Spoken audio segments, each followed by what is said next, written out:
I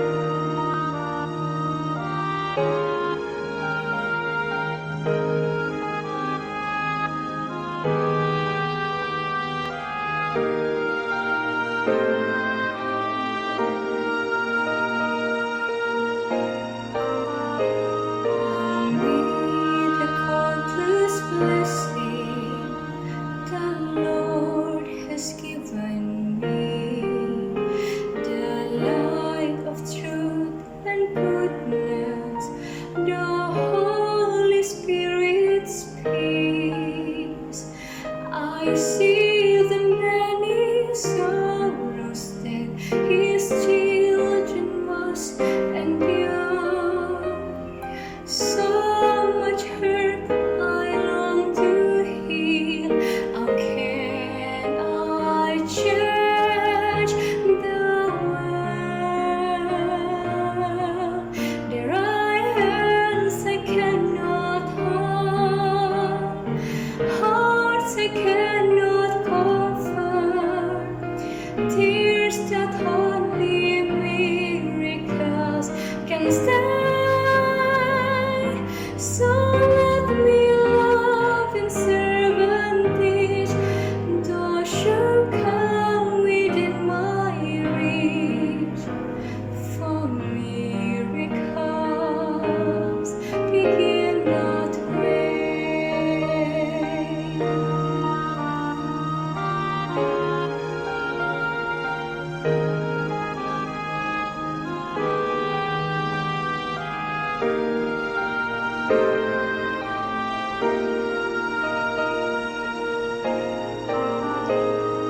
Savior walking Galilee, unknown in many lands, yet touching every nation by the lever of His hands, giving light to all the world by teaching about the view. He is my example and the great that I must do. There are hands I cannot hold, hearts I cannot comfort, tears that only miracles can stand. So let me love and serve and teach those who come within my reach. For miracles begin that way. I will bear the burden of my never in His need. I will share my Savior's love in every calamity. He will magnify my efforts, and I understand at last that by the small and simple things, the great things brought to pass. There are hands I cannot hold, hearts I cannot comfort, tears that only miracles can stand. So let me love and serve and teach those who come within my reach.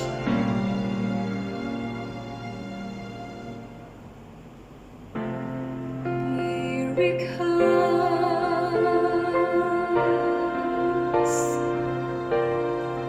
begin that way.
Shalom, selamat malam, selamat bertemu semula dalam kumpulan umum daerah kependetaan Lotong. Dan ini adalah malam yang ketujuh pertemuan kita. Kita sudah hampir berada di penghujung. Terima kasih para penonton tetap setia bersama-sama dengan kami dalam kumpulan umum daerah kependetaan Lotong. Pada malam hari ini kita akan membahas satu lagi tajuk yang berkaitan dengan kehidupan Kristen, yaitu memelihara kesucian dalam kehidupan Kristen. Mari kita tunduk kepala, kita berdoa. Tuhan yang di surga, terima kasih, terpuji nama Tuhan, Engkau begitu baik. Pada malam ini kami berkesempatan sekali lagi untuk mendengarkan firman Tuhan.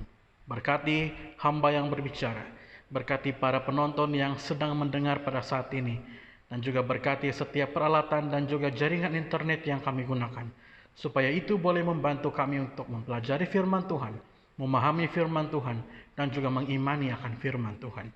Terima kasih ya Tuhan, memberkati perbaktian kami pada malam ini. Dalam nama Yesus kami berdoa. Amin. Baik, semalam kita sudah berbicara tentang bagaimana memelihara kehidupan Kristen. Kita sebagai umat Kristen dituntut untuk memelihara kehidupan, memastikan bahwa perbuatan kita itu bebas daripada segala bentuk kejahatan, memastikan pikiran dan hati kita bebas daripada perasaan benci, perasaan marah, perasaan iri hati. Dengan demikian kita akan memelihara kehidupan dan kita akan mencapai kebahagiaan. Dan pada malam ini kita akan belajar satu lagi langkah yang seterusnya dalam mencapai kebahagiaan dalam kehidupan Kristen, yaitu memelihara kesucian dalam kehidupan Kristen. Dan ayat inti terdapat di dalam Keluaran pasal yang ke-20 ayat yang ke-14. Jangan berzina. Ini adalah perintah yang ketujuh di dalam firman Tuhan, dan Tuhan memperkatakan kepada kita, jangan berzina. Nah, kehidupan malam di barat sering mempromosikan suatu kehidupan yang memiliki nilai seks bebas, ataupun ya kehidupan ataupun budaya dengan seks bebas. Hampir semua anak muda di negara barat ataupun negara maju yang sudah pernah terlibat dengan perbuatan seks sebelum nikah. Bahkan saking bebasnya seks luar nikah membuatkan beberapa orang terkenal bahkan memiliki anak sebelum mereka menikah. Maksudnya sudah ada beberapa anak padahal masih belum bergelar sebagai suami istri. Kehidupan seks sudah dilakukan sebelum mereka menjadi suami istri. Nah, pemikiran barat adalah mereka memiliki suatu kepercayaan ataupun kebiasaan, yaitu selagi Anda belum menikah, Anda bebas untuk melakukan seks dengan siapa sahaja. Dan justru ketika Anda sudah menikah, Anda hanya boleh melakukan seks dengan pasangan Anda. Dan kalau Anda melakukan seks dengan orang lain selain daripada pasangan Anda ketika Anda sudah menikah, bagi orang-orang di negara barat, maka itu barulah perzinahan. Kalau melakukan hubungan sebelum menikah, bagi mereka itu boleh-boleh saja, bukan zina. Tapi selepas menikah, kalau buat dengan orang lain selain istri ataupun suami, maka itu adalah perzinahan. Nah, inilah pemikiran yang salah mengenai zina. Alkitab mengajarkan kepada kita bahwa hubungan seks yang bukan pasangan kita, sama ada kita sudah menikah ataupun belum menikah, maka itu adalah suatu zina. Melakukan seks dengan seseorang yang bukan suami ataupun istri, itu adalah zina. Melakukan hubungan seks dengan seseorang yang belum mempunyai ikatan apa-apa, itu juga adalah suatu zina. Nah, ada yang berkata bahwa hukum mengenai zina ini sudah tidak terlalu penting, Sebab sudah di urutan yang ketujuh, sudah hampir yang terakhir.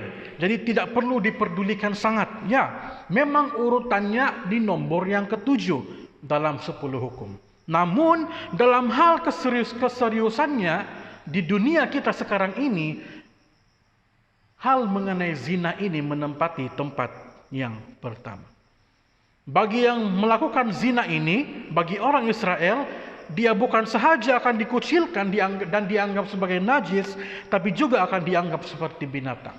Bayangkan kalau kita melihat binatang berjalan tanpa pakaian, melakukan hubungan intim dengan mungkin boleh dengan dia punya ibu sendiri, dengan dia punya cucu sendiri. Begitulah binatang.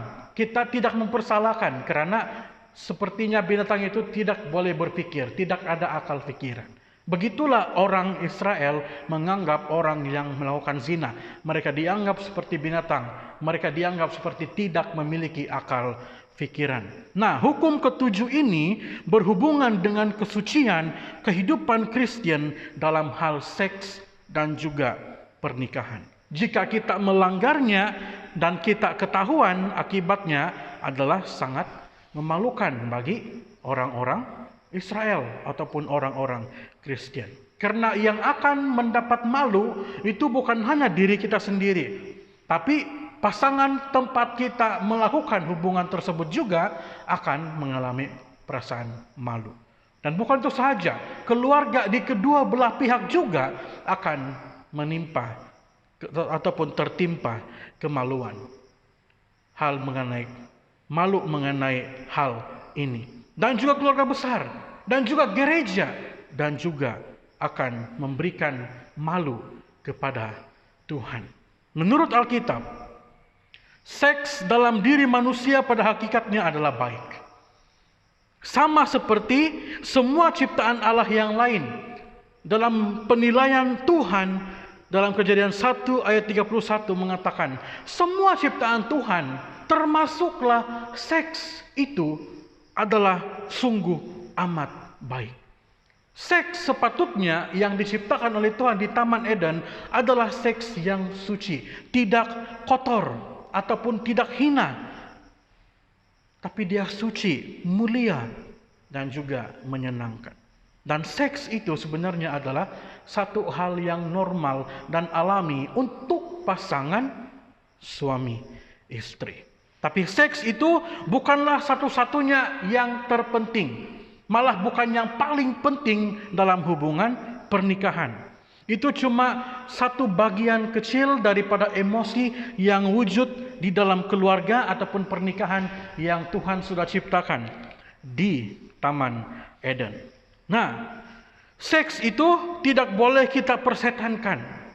Maksudnya kita tidak boleh menganggap ianya kotor dan jahat.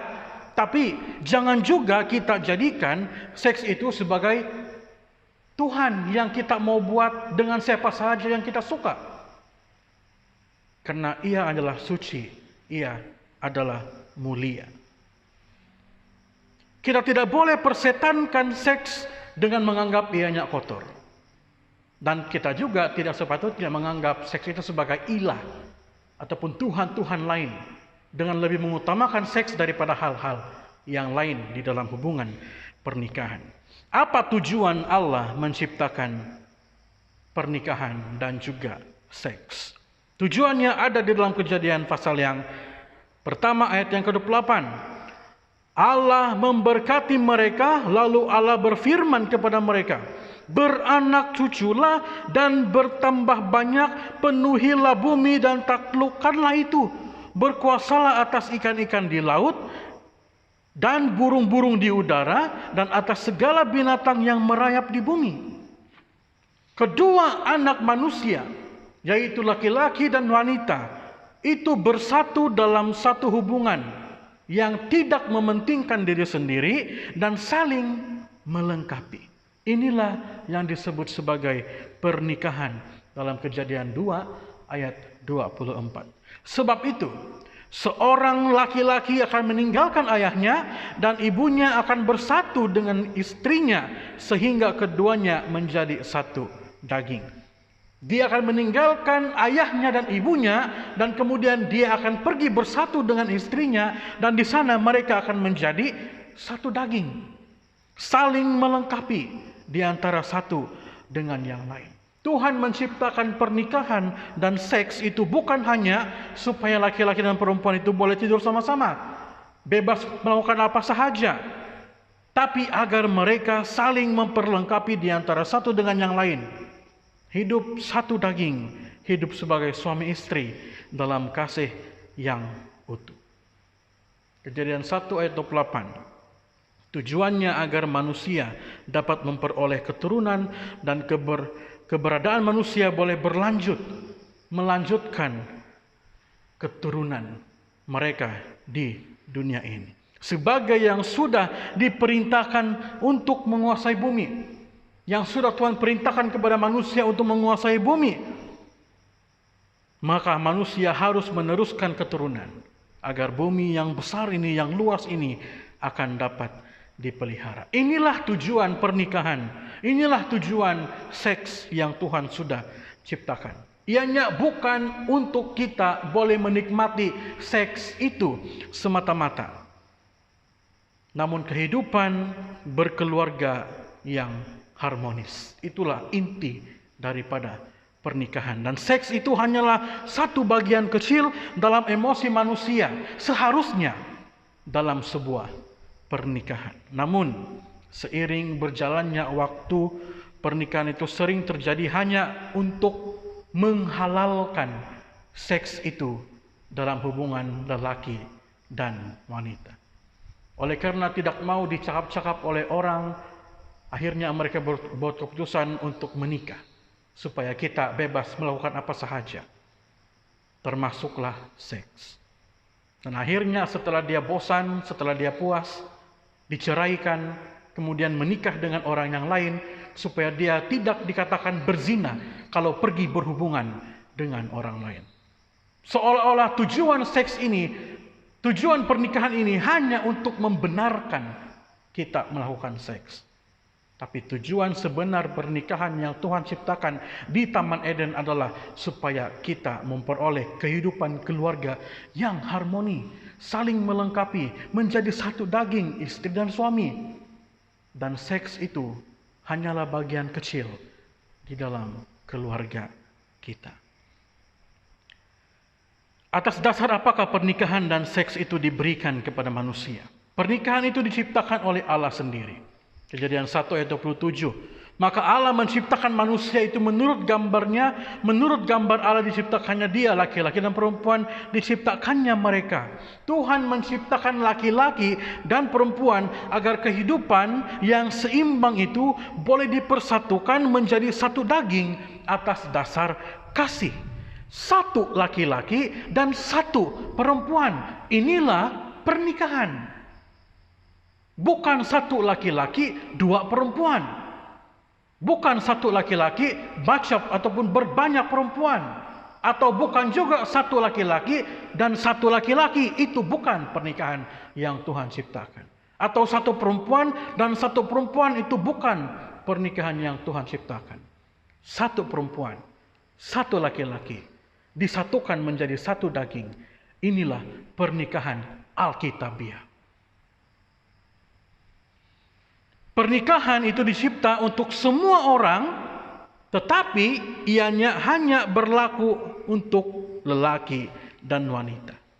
Bukan laki-laki dan laki-laki. Bukan wanita dan wanita. Walaupun kau menukar jantinamu dari laki-laki menjadi wanita, kau lahir sebagai lelaki. Dan itu adalah perbuatan yang sumbang. Itu bukan pernikahan yang Tuhan ciptakan di Taman Eden. Manakala seks itu hanya untuk mereka yang sudah diberkati oleh Tuhan. Ayat ke-28. Kejadian pasal yang pertama. Allah memberkati mereka dan berfirman kepada mereka untuk beranak cucu dan bertambah banyak. Bermaksud, ya, pernikahan itu untuk semua orang. Laki-laki dan wanita dipersatukan. Tetapi seks itu hanya boleh dilakukan ketika laki-laki dan perempuan itu yang sudah dipersatukan, diberkati oleh Tuhan. Bermaksud kalau masih girlfriend, bahkan kalau masih tunang, belum boleh melakukan hubungan ini. Pernikahan juga harus dilihat sebagai suatu hubungan seumur hidup. Bukan kalau bosan tukar lain, tapi seumur hidup. 1 Korintus 7 ayat 10 dan juga ayat yang ke-11. Kepada orang-orang yang telah kawin, aku, kata Paulus. Tidak, bukan aku, kata Paulus. Tetapi Tuhan perintahkan supaya seorang istri tidak boleh menceraikan suaminya, dan jikalau ia bercerai, ia harus tetap hidup tanpa suami atau berdamai dengan suaminya. Dan seorang suami tidak boleh menceraikan istrinya. Maksudnya sehingga maut memisahkan kita. Ini sumpah yang sering kali diucapkan oleh orang-orang yang menikah ataupun orang-orang yang berkahwin. Till death do us apart. Sehingga maut yang memisahkan kita. Tapi ternyata bukan maut yang memisahkan. Sehingga kebosanan dalam seks itu yang memisahkan kita. Dan itu adalah zina, dan itu adalah dosa. Namun yang menjadi persoalan manusia sering menyalahgunakan dan merusak ciptaan Tuhan yang kudus dalam berbagai keinginan nafsu. Seks yang suci itu akhirnya diubah menjadi aktivitas yang didorong oleh motif-motif pertualangan sahaja. Contohnya seorang playboy, seorang playgirl yang senang menjadi petualang cinta. Maksudnya mencoba laki-laki lain, mencoba perempuan lain, di mana yang terbaik, mana yang lebih tahan lama, mana yang lebih memuaskan nafsu. Seks dipermainkan dari satu perkara yang suci yang Tuhan ciptakan, diubah menjadi satu perkara yang menyenangkan oleh manusia, tapi kotor bagi Tuhan. Seks yang suci diganti hanya sebagai pelepasan dan ketegangan fisik, hanya untuk mengisi kesepian dan kebosanan hidup. Seks itu yang suci itu digeser dengan satu keinginan untuk menguasai. Menguasai apa? Menguasai seseorang. Menguasai diri sendiri. Menguasai keinginan daging. Seks yang suci diubah menjadi reaksi kebinatangan terhadap penampilan seseorang. Seorang wanita dengan pakaian yang seksi, kemudian lewat di hadapan seorang lelaki, reaksi kebinatangannya mulai timbul, dan untuk memuaskan reaksi itu, akhirnya melakukan seks. Sama ada itu secara paksa, ataupun kedua-duanya rela, oleh karena mereka tidak ada ikatan yang sah, maka itu adalah zina. Apakah yang Allah akan lakukan untuk mereka yang bersikap seperti ini? Efesus 3, 5 ayat 3 sampai 5. Tetapi percabulan dan rupa-rupa kecemaran atau keserakahan disebut saja pun jangan di antara kamu. Sebagaimana sepatutnya bagi orang-orang kudus, demikian juga perkataan yang kotor, yang kosong atau yang sembrono, karena hal-hal ini tidak pantas. Tetapi sebaliknya, ucapan syukur, karena ingatlah ini baik-baik. Tidak ada orang sundal, orang cemar, atau orang serakah, artinya penyembah berhala, yang mendapat bagian di dalam kerajaan Kristus dan juga Allah. Kita harus membuang setiap kecemaran dalam diri kita, agar kita menjadi suci. Apa maksud daripada berzina? Kamus mengartikan bahwa berzina itu adalah sebuah perbuatan ataupun suatu perbuatan bersenggama antara lelaki dan perempuan yang tidak terikat oleh hubungan pernikahan. Maksudnya yang belum menikah namun melakukan hubungan badan. Seks itu atau zina itu juga adalah perbuatan bersenggama seorang laki-laki yang terikat pernikahan dengan yang bukan istrinya. Melakukan hubungan dengan seseorang yang bukan istrinya, atau seorang perempuan yang terikat pernikahan dengan seorang yang bukan suaminya. Maksudnya melakukan hubungan badan dengan yang bukan istri ataupun yang bukan suaminya. Nah, saudaraku, hukum ini bukan saja melarang kita untuk tidak melakukan perbuatan-perbuatan yang seperti ini, tapi juga pikiran kita, keinginan kita yang penuh dengan hawa nafsu. Kesucian dituntut bukan saja dari kehidupan yang dapat dilihat secara luaran, tetapi juga secara dalaman, yaitu keinginan yang tersembunyi serta perasaan hati. Matius 5 ayat 27-28. Kamu sudah mendengar perkataan demikian, janganlah engkau berzina. Tetapi aku, kata Yesus, berkata kepadamu, bahwa tiap-tiap orang yang memandang seorang perempuan, serta bergerak syahwatnya, sudahlah ia berzina dengan dia di dalam hatinya. Sama seperti membunuh. Kita bukan hanya membunuh ketika melakukan, tetapi ketika kita memikirkan, kita sudah membunuh. Begitu juga dengan zina. Zina tidak hanya terjadi ketika kita sudah melakukan, tetapi ketika pikiran kita terangsang oleh karena perkara-perkara yang kita lihat, dan kita mulai berpikir untuk melakukannya, sehingga tubuh kita bereaksi, maka itu juga adalah suatu zina. Matius 15 ayat 19. Karena dari hati timbul segala pikiran yang jahat, pembunuhan, perzinahan, percabulan, percurian, sumpah palsu, dan juga hujat. Itu sebabnya Alkitab memberikan nasihat kepada kita. Dalam Amsal 5 ayat 1 sampai ayat yang ke-13, saya mau Anda baca ayat ini. Setelah ini, ayat ini adalah nasihat untuk kita, sahabat-sahabat anak muda. Ayat ini menyuruh kita supaya untuk terhindar daripada perbuatan-perbuatan zina. Baca ayat ini, berdoa sama Tuhan, berikan pengertian kepada kita mengenai ayat ini. Amsal 5 ayat 15 sampai ayat yang ke-17 untuk orang-orang yang lebih tua daripada saya ataupun yang sudah veteran yang saya hormati. Mari kita baca ayat ini, fahami, imani apa yang ayat ini coba sampaikan. Fahami semua itu dalam hati kita, berdoa sama Tuhan. Tapi di ayat yang ke-21, saya mau bacakan untuk kita bersama-sama pada saat ini. Karena segala jalan orang terbuka di depan mata Tuhan, dan segala langkah orang diawasinya. Apapun perbuatan kita, apapun tindakan kita, apapun pikiran kita yang timbul dalam hati dan pikiran kita, Tuhan mengawasi semuanya itu. Tuhan tahu semuanya itu.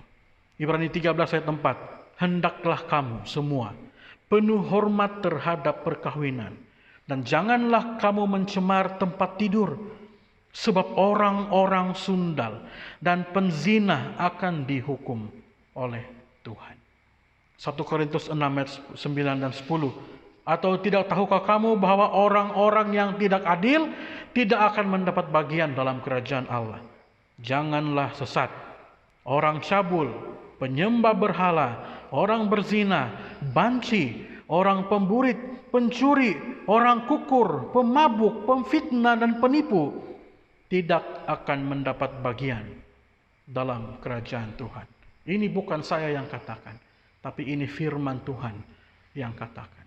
Itu sebabnya kita harus memastikan yang kita ini adalah orang-orang yang sentiasa memelihara kesucian dalam hidup kita.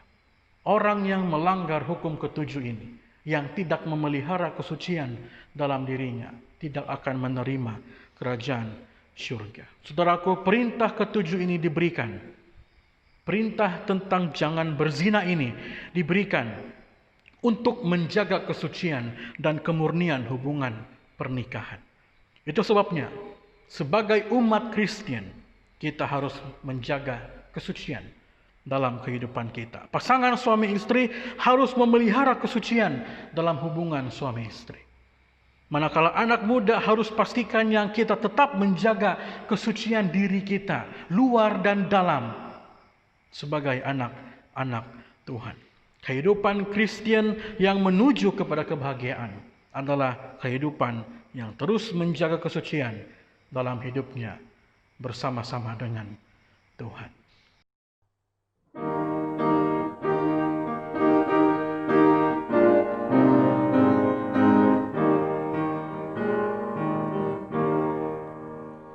Aku mau bertambah suci di hati,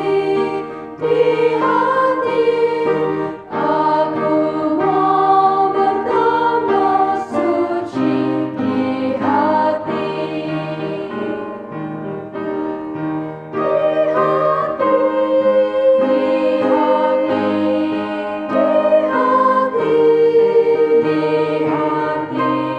Aku mau bertambah suci di hati. Aku tak mau seperti Yudas di hati. Aku tak mau seperti Yudas di hati.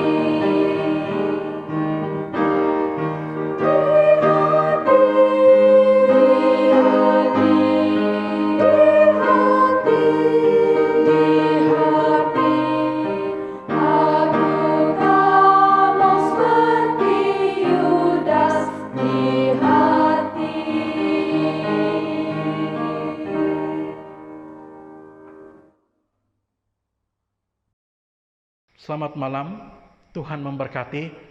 Sampai jumpa besok malam. Mari kita berdoa. Terima kasih ya Tuhan, pelajaran pada malam ini menyadarkan kami bahwa kami harus hidup suci di hadapan Tuhan. Ya Tuhan, kami manusia yang penuh dengan kelemahan. Kami tahu, kami sadar, kami sangat lemah. Tapi dengan pertolongan Tuhan, kami dapat melakukannya. Ya Tuhan, berkati kami, supaya kami ini akan dapat menghidupkan kehidupan yang suci, seperti yang Tuhan sudah tuntut dalam kehidupan kami sebagai umat-umat Kristen. Terima kasih ya Tuhan, mengampuni dosa kami. Dalam nama Yesus kami berdoa. Amin.